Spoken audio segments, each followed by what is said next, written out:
कोहला पाग को झिपझिप वर्षा राज्य में गतकाली एभली पाग जारी रही। दक्षिण उपकूल ओडिशा समेत कटक जाजपुर जगतसिंहपुर केन्द्रापड़ा भद्रक सहित आभ्यंतरीण जिलागुड़िक गुरुचाप बलय प्रभाव में वर्षा होईछि। गुरुचाप बलयर सक्रियता आगामी 25 तारिख पर्यंत रहुथिबारु राज्यर किछि जिल्लारे वर्षार प्रभाव लागि रहिबो। 26 रु पागरे परिवर्तन हेबार संभावना रही। ट्विन सिटी कटक और भुवनेश्वर कोहला पाग सहित झिपझिप वर्षा होईछि। आगामी 3 दिन पर्यंत केतेक अंचल घन कुहुड़ी पड़िबा नै पूर्वानुमान करिछि पाणीपाग विभाग।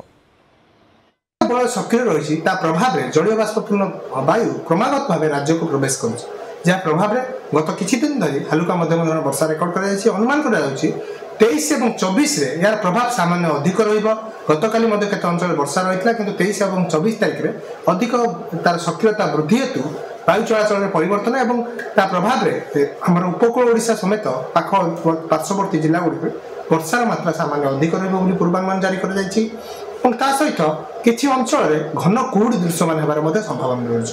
घन कुहुड़ी चेतावनी जारी कर जो रोचे वर्षा मुख्यतः भाव में सूचना जारी कर रात्रि तापमात्रा विशेष परिवर्तन संभावना नहीं। वर्तमान जो प्रकार रोचे पाग आगामी 25 तारिख पर्यंत पाग रही।